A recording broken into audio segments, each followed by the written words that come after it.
Καλησπέρα σε όλους. Χθες δεν έκανα βίντεο για το καιρό καθώς είχα κάποιες υποχρεώσεις. Είμαι εδώ πάλι σήμερα και θα σας έχω πολύ καλά νέα, ειδικά για τους κοινόφιλους. Με βάση αυτή τη φορά το μοντέλο Ηρακλής, το οποίο δείχνει να μας επισκέπτεται μία αξιοπρεπέστατη ψυχρή αέρια μάζα, ίσως χειρότερο από αξιοπρεπέστατη, να το πω καταστροφική ψυχρή αέρια μάζα, καθώς δείτε τι δείχνει να μπαίνει στη χώρα μας. Εντάξει, να σας πω την αλήθεια, εγώ πιστεύω ότι δεν θα είναι τόσο σοβαρή η ψυχρή εισβολή, αλλά εφόσον ο Ηρακλής δείχνει και επιμένει για μια αρκετά ψυχρή εισβολή εδώ και μέρες, μαζί με άλλα μοντέλα όπως σας έδειχνα το αμερικάνικο και το ευρωπαϊκό, πιστεύω ότι μακάρι, θέλω να πιστεύω, ότι επιτέλους θα έρθει μια καλή ψυχρή εισβολή που θα αφήσει έστω χιόνια, ακόμα και στα βόρεια Πεδινά, δεν με πειράζει, έστω να αφήσει κάποια χιόνια σε χαμηλά υψόμετρα. Με αυτό εδώ πέρα το σενάριο θα σας δείξω μετά και τον Θησέα, ο οποίος είναι ουσιαστικά το μοντέλο μόνο για την Ελλάδα.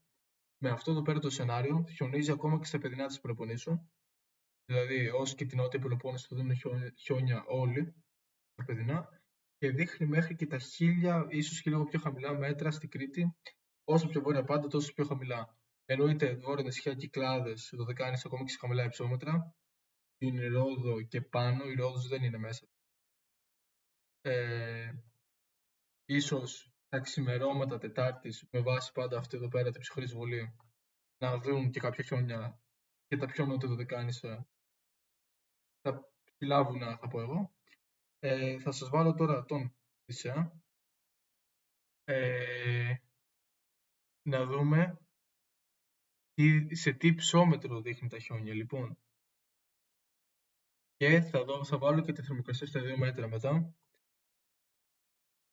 Προφανώς δεν υπάρχει περίπτωση να δούμε τώρα χιόνι.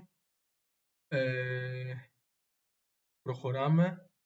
Αυτή η πολύ σκούρα κόκκινη, όπως παρατηρείτε κάτω, είναι τα Πεδινά. Όχι η απλή κόκκινη, η πολύ σκούρα κόκκινη. 100 μέτρα και πάνω είναι ημιπεδινά, με 200. 200 και πάνω είναι τα μειωρινά. Οι μειωρινά συνήθως εννοούμε 500 μέτρα και πάνω. Συνήθως 200 με 500 μέτρα τα εννοούμε χαμηλά υψόμετρα. Και αυτό εννοούν και πολλοί μετρολόγοι, οι οποίοι αυτό υποστηρίζουν ότι θα έρθουν χιονοπτώσεις, αλλά όχι στα τελείως Πεδινά. Αλλά εδώ είναι ο Ηρακλής για να μας διαψεύσει. Και δείτε, παιδιά, δείτε κυρίες και κύριοι, μέχρι πού δείχνει να μας έρχεται αυτό, μέχρι πού δείχνει να χιονίζει μάλλον, με βάση την τελευταία ενημέρωση του Ηρακλή. Βλέπετε ότι στην Κρήτη τα χιόνια είναι 700, πάει προς 1200 πιο νότια.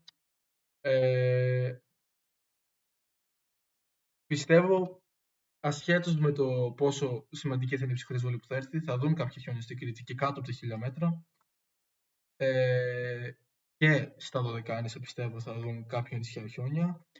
Πάντα εδώ πέρα δείχνει τουλάχιστον στα 200 μέτρα με αυτή την ψυχρή εισβολή να χιονίζει. Μιλάμε τώρα για ένα πανελλαδικό χιονιά. Βέβαια να πω ότι σε αυτή την ενημέρωση δεν δείχνει χιόνια, δηλαδή δείχνει απλά κρύο. Δείχνει ελάχιστα χιόνια. Πριν σας βάλω τη θερμοκρασία να σας δείξω. Μάλλον πολύ ωριακά θα προλάβουν κάποιες περιοχές χιόνια. Μέσα τώρα 30, να δούμε θερμοκρασίες στις 30. Όχι, κι όμως 30 Δεκεμβρίου θα δουν χιόνια Θεσσαλία, Βόρεια Αττική και Μακεδονία σε όλα τα Πεδινά με αυτή την ενημέρωση. Δυστυχώς η Αττική δεν είναι ακόμα μέσα. Η Αττική πρέπει να μπαίνει, ναι, από την Τρίτη το βράδυ. Αλλά νομίζω ότι από εκεί και πέρα θα έχουν φύγει αυτές ναι, θα έχουν μείνει μάλλον στην Ανατολική, κυρίως Εύβοια και Ανατολική Αττική, αλλά δεν θα κερδίσουν και πολύ.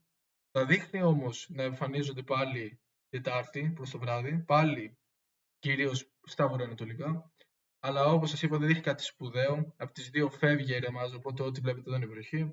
Τα ορεινά, ας πούμε, πάνω από τη 1000 μέτρα ίσως είναι και χιονοπτώσεις, κυρίως στη Βόρεια Ελλάδα. Αλλά θα δούμε, γιατί εγώ πιστεύω ότι αν έρθει τέτοιο ψύχος, θα δούμε σίγουρα χιόνια Παντού. Δεν υπάρχει περίπτωση να έρθει τέτοιο ψύχος και να μην δούμε καθόλου φαινόμενα. Αν όχι πανελλαδικό χιονιά, δηλαδή να χιονίσει παντού, σίγουρα λίγο Αττική, βορειοανατολικά. Μιλάμε τώρα όμως αν έρθει τέτοια ψυχρή εισβολή, γιατί για να χιονίσει στην Αθήνα θέλουμε τουλάχιστον πλην 10 στη Βόρεια Ελλάδα. Γιατί αν έχουμε πλην 10 στη Βόρεια Ελλάδα, κατά πάσα πιθανότητα η Αττική θα είναι στις πλην 8, οπότε θα έχουμε τάση για χιόνια και θερμοκρασίες.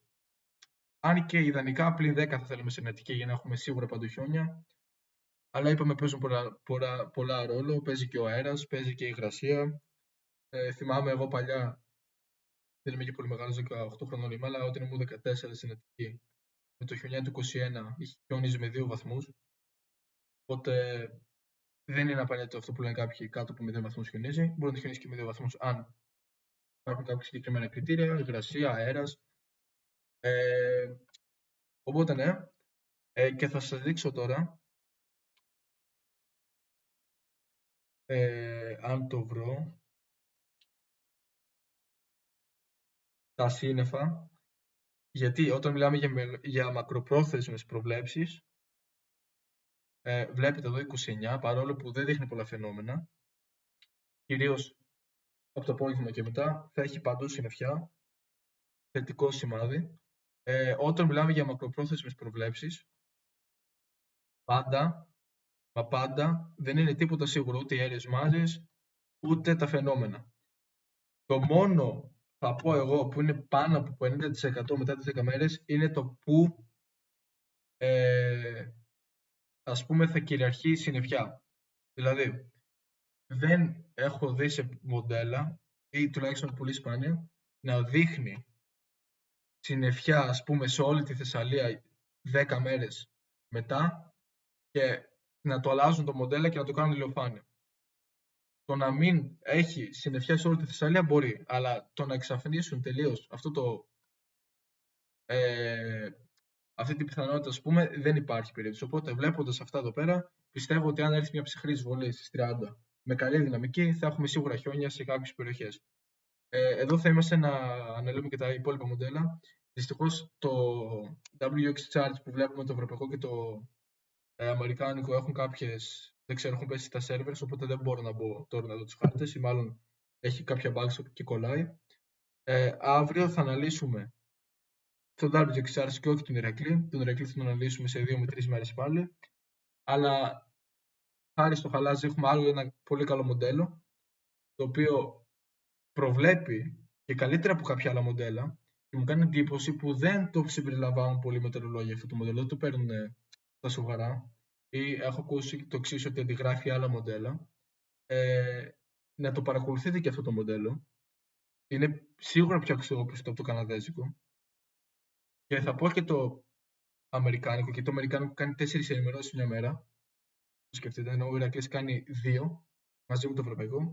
Εγώ παρόλα αυτά θα αφήσω το ευρωπαϊκό στην κορυφή. Νομίζω το ευρωπαϊκό, επειδή είναι και παγκόσμιο μοντέλο, με την έννοια ότι είναι ας πούμε το top μοντέλο για μένα. Αλλά κάτω το ευρωπαϊκό, εγώ προσωπικά βάζω στον Ηρακλή. Όχι ότι έχουν μεγάλη διαφορά και τα δύο πολύ αξιόπιστα μοντέλα. Οπότε, όσοι θέλετε, θα αφήσω το link. Δεν το άφησα στο προηγούμενο βίντεο γιατί ήθελα να κάνω μια επαλήθευση. Είμαι καινούργιο στο YouTube. Θα αφήσω σε αυτό το βίντεο το link. Θα προσπαθήσω να το βάλω και στο άλλο. Αν όχι τώρα, ή το ξεχάσω, το βάλω αργότερα. Αυτά από μένα. Κάντε μια εγγραφή να με υποστηρίξετε. Like, σχόλιο για το ποια περιοχή θέλετε να δω. Στο προηγούμενο βίντεο δεν είδα κανένα σχόλιο. Οπότε θέλω να πιστεύω ότι σε αυτό έστω θα δούμε 1 με 2 περιοχές. Εγώ προσωπικά σας έχω πει, είμαι από τη Λάρισα. Δεν βλέπω συχνά χιόνι το τελευταίο καιρό. Το 21 ήμουν στην Αθήνα, είδα χιόνι. Αλλά από εκεί και πέρα δεν έχω δει καθόλου και μακάρι και εύχομαι να χιονίσει φέτος. Θέλουμε λίγο χιόνι. Δεν μιλάω για ακραίες καταστάσεις και ούτε υποστηρίζω, ούτε θέλω να έρθει τόσο ακραία αέρια μάζα. Αλλά εδώ είμαστε να αναλύουμε το καιρό. Αυτά από μένα. Κάντε μια εγγραφή. Καλή συνέχεια.